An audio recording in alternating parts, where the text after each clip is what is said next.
नमस्कार।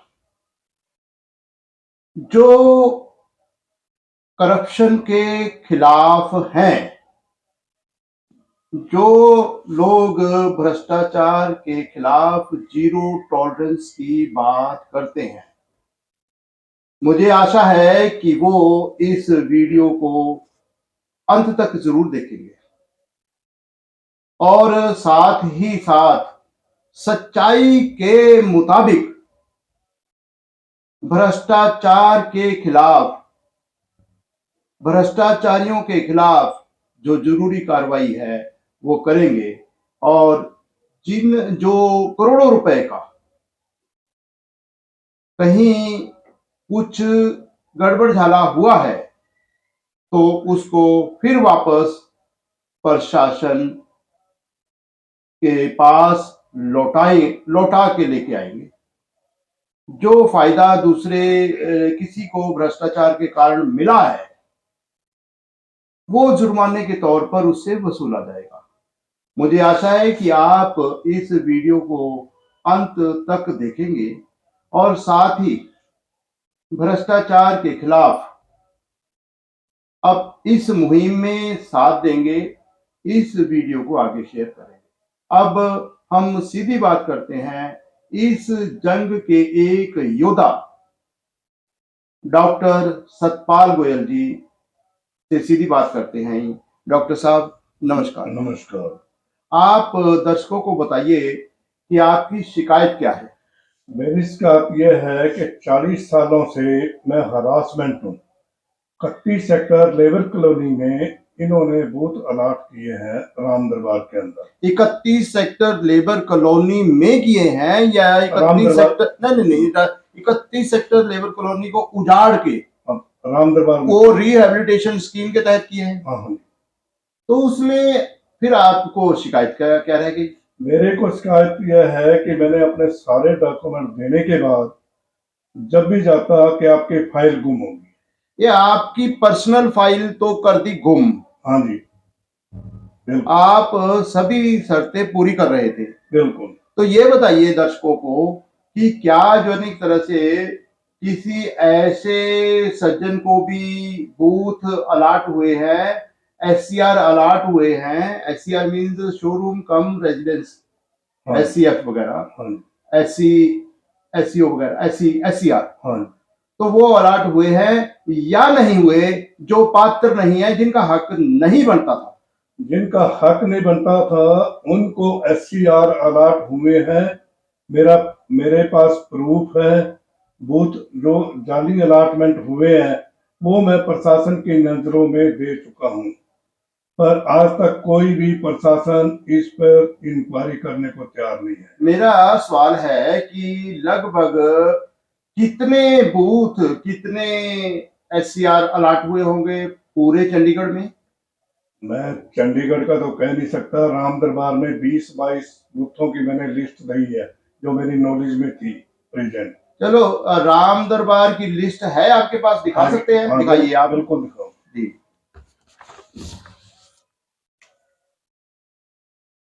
ये पढ़ के बताइए आप।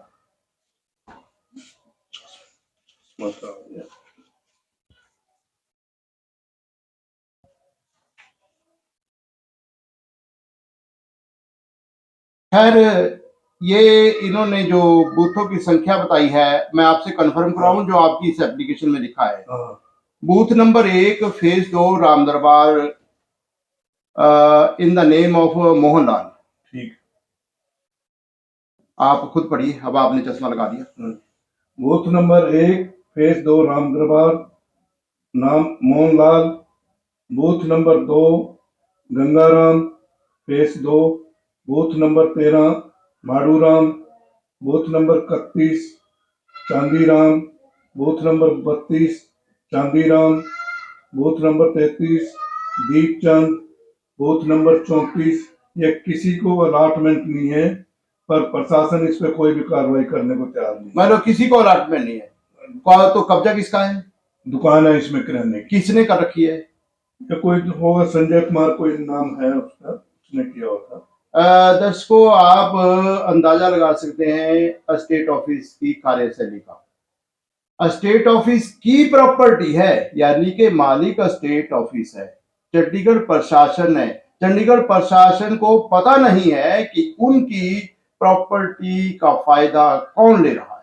कितना नंबर बताया आपने? 34 number. Booth number 34, phase 2, Ram Darbar में। Booth number 37 Rishi Ram. Booth number 48 Kundan Lal. Booth number 49 Asaram. इसके अंदर एक चीज मैं कहना चाहता हूं कि बूथ नंबर 48 और 49 एक एडवाइजर के पास अलाट हुआ है उसी डेट में। एडवाइजर के खुद के नाम पर उसने किया हुआ है इनको। एडवाइजर ने किया है। हाँ जी। एडवाइजर साहब का नाम नहीं उसमें दिया है, एडवाइजर से जो है ना अलाटमेंट। कब का है? ये तो 1985-86 में। 1985 के दौरान जो चंडीगढ़ प्रशासन के सबसे बड़े पद पर विराजमान अधिकारी थे, सलाहकार प्रशासक चंडीगढ़, उनकी तरफ से बूथ नंबर कितना अलॉट किया गया? 48। बूथ नंबर 48 किया गया है। किस आधार पर किया गया? वो कोई डॉक्यूमेंट नहीं। कोई डॉक्यूमेंट नहीं, कोई सबूत नहीं। ये बात साबित करना बड़ा मुश्किल है कि जिसको अलॉट किया गया है वो हकदार था या नहीं था। क्या किसके नाम पर अलॉट किया गया? ये कुंदन लाल। कुंदन लाल जी। तो बड़ी जांच की जरूरत है कि क्या जो है इस तरह से माननीय सलाहकार महोदय के पास इस तरह की कुछ पावर है, अधिकार है कि वो किसी को भी बूथ या शोरूम बिना सबूत के आधार पर, बिना हक के आधार पर अलॉट कर दे। बूथ नंबर 49 ये डीसी साहब का किया हुआ था, उस टाइम कृष्ण मोहन थे डीसी साहब। बूथ नंबर 49, हाँ जी 49। हाँ जी। 49 एक डेट में एक टाइम में हाँ जी, दोनों इकट्ठे हुए। यानी कि एडवाइजर साहब ने भी उसी दिन आदेश पारित किए हैं हाँ, और डीसी साहब ने भी। हाँ। माननीय डिप्टी कमिश्नर श्री कृष्ण मोहन जी पर गोयल साहब आरोप लगा रहे हैं कि उन्होंने भी जो है एक तरह से किसी को बूथ अलॉट, किसको किया बूथ अलॉट? ये आसाराम, श्री आशाराम जी को बूथ अलॉट किया है। और गोयल साहब का आरोप है कि आशाराम जी हकदार नहीं थे रिहेबिलिटेशन स्कीम में, उनकी कहीं झुकी थी? कोई झुकी नहीं, कुछ नहीं, कहीं कोई झुकी नहीं, कहीं कुछ नहीं। सिर्फ ये शो किया कि बड़ैल चौक पे चाय की दुकान, बड़ैल चौक पर चाय की दुकान, और कुछ नहीं। सबूत क्या दिए उन्होंने? सबूत कोई नहीं है। कोई सबूत नहीं है। तो आगे बताइए। बूथ नंबर 50 ये हरि सिंह, जो कि इसकी इलेक्ट्रॉनिक की दुकान 31 सेक्टर की मार्केट में थी पहले। हाँ जी, तो 31 की मार्केट में। 31 सेक्टर 31 चंडीगढ़ की मार्केट में दुकान थी। झुग्गियों में थी? नहीं थी। नहीं झुग्गियों में नहीं थी। जो ये रिहेबिलिटेशन स्कीम है उन लोगों के लिए थी जिन लोगों को उजाड़ा गया है और उनके पुनर्वास के लिए थी स्कीम। ये सेक्टर, ये गोयल साहब के मुताबिक, क्या नाम बताया आपने? हरि सिंह। हरि सिंह, हरि सिंह जी सेक्टर 31 चंडीगढ़ की मार्केट में इलेक्ट्रॉनिक का काम करते थे और उनको रिहेबिलिटेशन स्कीम के तहत कहाँ अलॉट कर दी गई? राम दरबार। राम दरबार में ये 50 नंबर बूथ नंबर 50 अलॉट कर दिया गया। बूथ नंबर 63 सायरा बानो, ये एक रेडी लगाती थी परोठे की रोड के ऊपर जी। प्रूफ कोई नहीं इसके पास। सायरा बानो जी कहाँ लगाते थे रेडी? 31 सेक्टर के झुग्गियों में। झुग्गियों में लगाते थे? हाँ। तो फिर आप खुद मानते हैं ना कि उनका जो वो प्रूफ कोई नहीं है, लेकिन सर्वे में तो नाम आया होगा। सर्वे में नाम नहीं है। सर्वे में नाम नहीं है सायरा बानो जी का, और कोई सबूत नहीं दिया और उनको भी बूथ अलॉट कर दिया गया। Booth allot. आगे बोलिए। आगे booth number 76 Bateshwar Singh. Booth number 76 Buteshwar Singh ji. हाँ, बिना प्रूफ के अलॉटमेंट। ये कहाँ क्या काम करते थे उस वक्त? ये मिलिट्री में थे, रिटायर होकर आए थे 1900। आर्मी से सेवा निवृत्ति के बाद क्या कोई झुग्गियों में आकर बैठेगा? कम से कम भारतीय सेना इतना पैसा तो दे ही देती है कि वो मान के साथ, इज्जत के साथ कहीं अपना बाकी का जीवन गुजार सके। सोचने की बात है। तो ये ऐसे और भी SCR वगैरह बोलते चले जाइए। SCR 81 नंबर सोनलाल, जी, इसकी डेथ हो चुकी है। लेकिन सवाल अलाटमेंट का है कि अलाटमेंट जो हुई है कानूनी तौर पर हकदार थे या नहीं थे? बिना प्रूफ के अलॉटमेंट है। बिना सबूत के अलाटमेंट। क्या काम करते थे ये किराने की दुकान थी। कहाँ थी? 26 सेक्टर।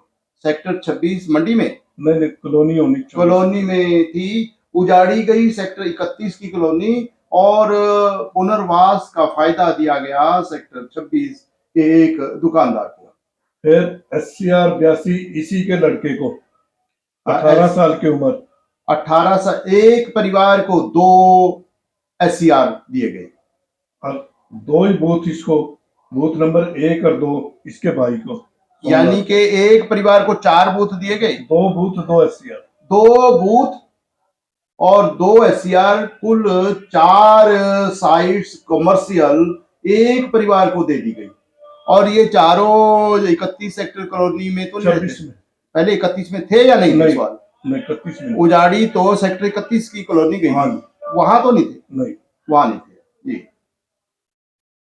बूथ नंबर 88 ये फकीर चंद जी, ये 31 में इसका लकड़ का टाल था, पर जी। प्रूफ कोई नहीं इस पे। ये 1985 के दौरान इनका लकड़ी का टाल था। प्रूफ कोई नहीं था। 1974 का प्रूफ मांगते थे ना ये। और वो ये थे 31 सेक्टर से, लेकिन इनके पास सबूत कोई नहीं था। आगे बोलिए। 89 नंबर बिशंबर दास, ये भी 26 सेक्टर से थे। ये सेक्टर 26 से और उजाड़ी गई है सेक्टर 31 कॉलोनी। फिर बूथ नंबर 90 जी, जीतलाल, जी, ये 31 में था। जी। 31 में इनकी दुकानें थी, रेजिडेंस नहीं थे, पर SCR अलर्ट में। SCR अलर्ट, हाँ। मतलब इनका निवास था 31 में और दुकानें नहीं थी, या दुकानें थी? दुकानें थी और लेकिन वहां रहते नहीं थे, रहते कहीं दूसरी जगह थे। हाँ। लेकिन इनको रेजिडेंस के लिए भी जगह दी गई और कमर्शियल एक्टिविटी के लिए भी जगह दी गई है। SCR अलॉट किया गया। 93 नंबर डॉक्टर हरिचंद, ये इसकी क्लिनिक थी। डॉक्टर हरिचंद जी की क्लिनिक थी। हाँ। और रेजिडेंस इसका बड़ैल में था। रेजिडेंस इनका बड़ैल में था।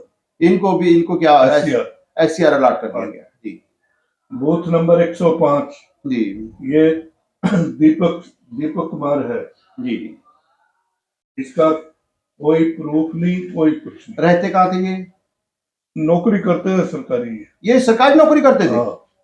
कहाँ नौकरी करते थे? ये नहीं पता, प्रशासन में थे। चंडीगढ़ प्रशासन के एक कर्मचारी जो चंडीगढ़ प्रशासन के लिए काम करते थे और छुट्टियों में रहते भी नहीं थे और कोई काम भी नहीं करते थे। क्या नाम बताया आपने?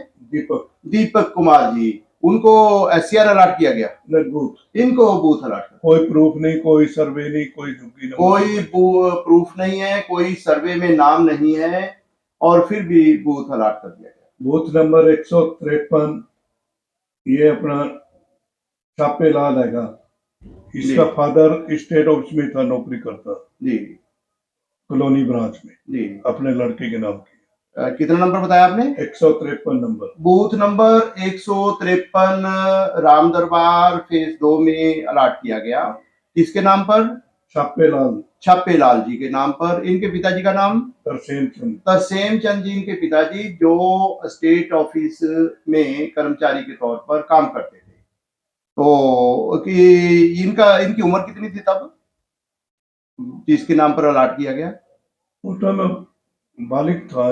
अच्छा, ये बालिग थे। तो लेकिन जो 31 सेक्टर कॉलोनी में ना रहते थे। कॉलोनी में कोई था, सरकारी मकान था 20 सेक्टर में। इनको सेक्टर चंडीगढ़ में कहीं जो है सरकारी आवास मिला हुआ था, वो तो ऑन रिकॉर्ड है। 154 नंबर ये भी अननोन, इसका नाम कोई नहीं है फाइल में। अननोन को अलॉटमेंट दिखा रहे? हाँ जी। जरा कमाल है। दर्शकों, आप देख सकते हैं चंडीगढ़ प्रशासन की कार्यशैली। मालूम नहीं है कि अलॉटमेंट किसके नाम पर करनी है। अननोन के नाम पर अलॉटमेंट कर दी। फाइल है नहीं, इसकी कोई फाइल नहीं है, कोई भी अलॉटमेंट है पर अलॉटमेंट कर दी जी। बूथ नंबर 174 राम दरबार में ये है ललिता देवी। Booth number 74। 174 ललिता देवी जी के हाँ। नाम पर अलॉट किया गया। हाँ, कोई इसका झुग्गी नहीं, कोई कुछ नहीं, मतलब कोई झुग्गी नहीं, कोई कुछ कोई झुग्गियों में कारोबार नहीं, काम नहीं। एप्लीकेशन दी थी मेरे को रहने के लिए मकान दे दो, अच्छा, तो इन्होंने बूथ अलॉट कर दिया। रहने के लिए मकान मांगा, किस आधार पर मांगा? भाई मेरे पास कोई है नहीं कुछ भी। मेरे पास कुछ नहीं है। अगर चंडीगढ़ प्रशासन इतना दयालु है तो चंडीगढ़ में एक नहीं लाखों ऐसे लोग हैं जो किराए के मकानों में रहने के लिए मजबूर हैं, जिनको झुग्गियों में आज भी रहना पड़ रहा है, जिनको कुछ तो ऐसे भी परेशान नागरिक है, लोग हैं जिनको छत नसीब नहीं है, वो फुटपाथ पर दूसरी जगह रह रहे हैं, उनके ऊपर भी मेहरबानी कर देते हैं। तो ये इसकी इंक्वायरी जो है ना, ये एलओ 2008 में की है, जी 405 नंबर, डेट 4/4/2008। जी। ये अपना राव साहब थे, उन्होंने ये इंक्वायरी करवाई थी।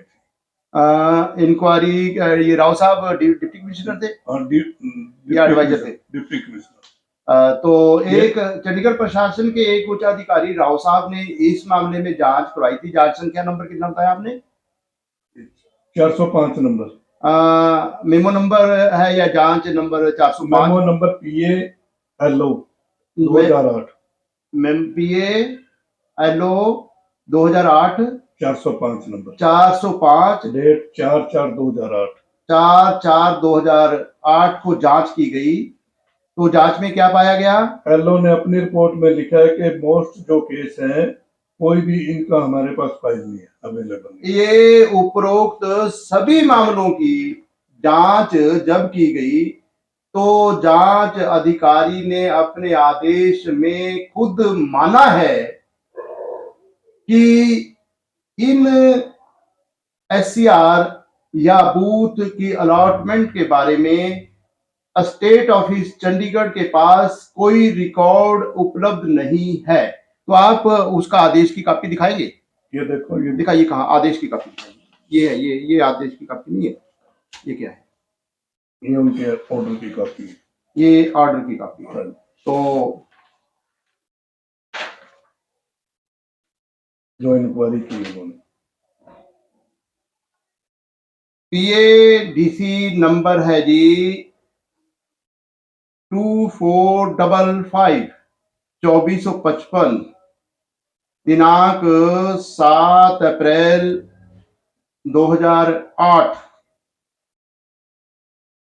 इस आदेश में विशेष तौर पर लिखा गया है, Shri DS Baloria, tehsildar colonies and Naresh Kumar, section officer C, have been associated in the aforesaid order to produce the relevant record. They have reported that in the most of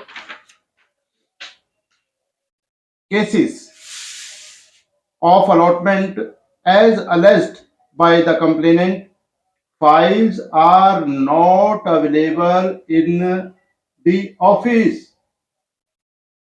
They were given sufficient time and number of opportunities to trace out the record, but they failed to do so.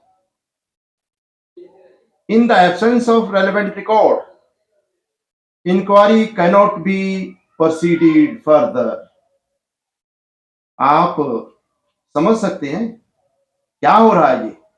ये इसका concluding part है जो इस order का, आदेश का। Therefore, it would be appropriate to refer this inquiry to the Vigilance Department. The file containing pages 1 to 55, 55 page की file, and Jimny order sheet pages 1 to 3, इसके साथ 3 पेज की जिमनी ऑर्डर साथ नथी हैं, are enclosed herewith in original, ये असली vigilance को सारा रिकॉर्ड जांच के लिए भेज दिया गया। ये जो जांच अधिकारी लैंड एक्विजिशन ऑफिसर के आदेश है। आप देख सकते हैं इसकी कॉपी श्री एसपी गोयल जी, डॉक्टर सतपाल गोयल जी ने मेरे को दिखाई है। ये नंबर लगा हुआ है। नंबर फिर से मैं रिपीट कर रहा हूं, नंबर है 2455, दिनांक 7 अप्रैल 2008, यानी कि विजिलेंस को जांच के लिए भेज दिया गया। अब विजिलेंस को जांच के लिए भेज दिया गया, तो अब जो अनेक तरह से इसमें कोई एफआईआर वगैरह दर्ज हुई? इसमें एफआईआर 6, एफआईआर 7, एफआईआर नंबर 6 और एफआईआर नंबर 7। एफआईआर नंबर 7 हाँ जी, ये दो हुई। सन ये 2008 में इन्होंने करी थी इंक्वायरी। 2008 दौरान FIR number 6, FIR number 7 Chandigarh vigilance ने दर्ज की थी। तो उसमें जो अंजाम क्या हुआ, रिजल्ट क्या रहा? अंजाम ये हुआ कि एफआईआर नंबर 6 तो बंद कर दी क्यों बंद की गई? और डेथ हो गई है। किसकी डेथ हो गई? जिसको अलॉटमेंट हुआ था। एक ही बूथ की जांच कर रहे थे वो। एक एससीआर 81, 82। तो 81, 82 जिसको अलॉट हुआ था, हाँ जी, वो जो है उसकी डेथ हो गई। एक की हो गई 81 की। और 82 की उसकी इंक्वायरी चल रही है। और वो जो ना, ये तो ठीक है कि जो अलॉटमेंट जिसको हुई उसको उसकी डेथ होगी। जांच महज इस उस बंदे के खिलाफ थोड़ा थी जिसको अलॉटमेंट हुई। जांच तो उसके खिलाफ भी है जिसने अलॉटमेंट की है, जिसने सच्चाई को नजरअंदाज करके अनडिजर्विंग को फायदा दिया है। वो उसमें उसकी भी डेथ हो गई जो इंक्वायरी कर रहे हो, जिसने किया था अलॉट। जिसने अलॉट किया था उसकी भी डेथ होगी। हाँ, तो अब वो जो बूथ है या एससीआर है, हाँ जी, वो किसके कब्जे में है? वो लड़के के कब्जे में है। कमाल है, अगर दोषियों की गलती जो एक तरह से वो मतलब मौत हो गई, तो आगे ये एंसेस्ट्रल प्रॉपर्टी हो जाएगी। ये कोई ईमानदारी के साथ अर्जित की गई प्रॉपर्टी थोड़ा ही है। चंडीगढ़ प्रशासन को सच्चाई के बारे में गहन जानकारी करनी चाहिए थी, नहीं हुई जी। बूथ नंबर, ये इंक्वायरी नंबर 10, ये बूथों की अभी पेंडिंग पड़ी है। जो एफआईआर नंबर 6 के बारे में थी बात, वो एक तो बंद कर दी इन्होंने। कौन सी 6 नंबर बंद हुई है या 7 नंबर? एफआईआर नंबर 6 2008 विजिलेंस ने बंद कर दी, और 7 की पेंडिंग है inquiry. FIR number 7 vigilance Chandigarh से 2008, ये जांच अभी चल रही है। कोर्ट में गया मामला? कोर्ट में है ये। अदालत में जो चलान पेश करने का टाइम होता है 120 दिन का होता है। चलान पेश हुआ नहीं हुआ? वो तो हो गया चलान पेश हुआ। तो 2008 से आज 2023 तक 15 साल हो गए। 15 साल तक रिजल्ट कानूनी प्रक्रिया का जीरो। क्या समझेंगे, कब मिलेगा इंसाफ? तो आप बता रहे हैं कि जांच नंबर 10 अभी चल रही है, वो पेंडिंग पड़ी है इनके पास पेंडिंग पड़ी है। तो 2008 से पेंडिंग है, जब से इन्होंने 15-16 में इंक्वायरी की थी। हाँ, तो चल ही रही है। जांच अभी जारी है। तो कितने साल हो गए आपको ये करप्शन के खिलाफ लड़ाई लड़ते हुए? ये तो 90 से लेके अब तक लगा लो आप कार्रवाई करते हुए मेरे को। तो तकरीबन 33 साल हो गए दोस्तों डॉक्टर सतपाल गोयल को ये भ्रष्टाचार के खिलाफ, करप्शन के खिलाफ जंग लड़ते हुए। आगे क्या मन है? जंग तो मेरी जारी रहेगी, हाँ, जब तक इंसाफ नहीं मिलता। इंसाफ लेके रहना है, नहीं, अगर नहीं देंगे मेरी जंग जारी। खैर, प्रशासन के ईमानदार अधिकारियों से आपको क्या अपेक्षा है, उम्मीद? अगर कोई ईमानदार कोई अफसर आ गया तो इसको देख सकते हैं कि इसको वरना अगर भ्रष्टाचार के उसमें है कोई, तो वह उम्मीद नहीं करता कि उससे इंसाफ मिलेगा। मान लो जो लोग भ्रष्टाचार के सपोर्टर हैं, करप्शन के सपोर्टर हैं, उनसे तो डॉक्टर सतपाल गोयल जी को या मुझे या किसी को भी उम्मीद नहीं करनी चाहिए। लेकिन जो ईमानदार हैं, अभी भी ईमानदार अधिकारी हैं, उनसे उम्मीद है कि सच्चाई के मुताबिक जांच होगी।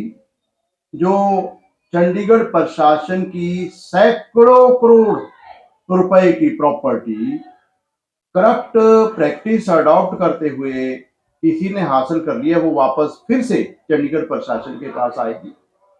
जो फायदे लिए गए हैं, कमाई की गई है, वो भी रिकवरी होगी बतौर जुर्माना।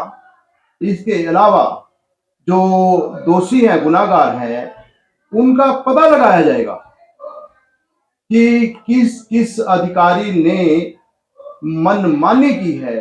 कानून को ताक पर रखकर चंद सिक्कों के लिए या अपने चहेतों को फायदा देने के लिए अपनी पावरों का मिस यूज किया है।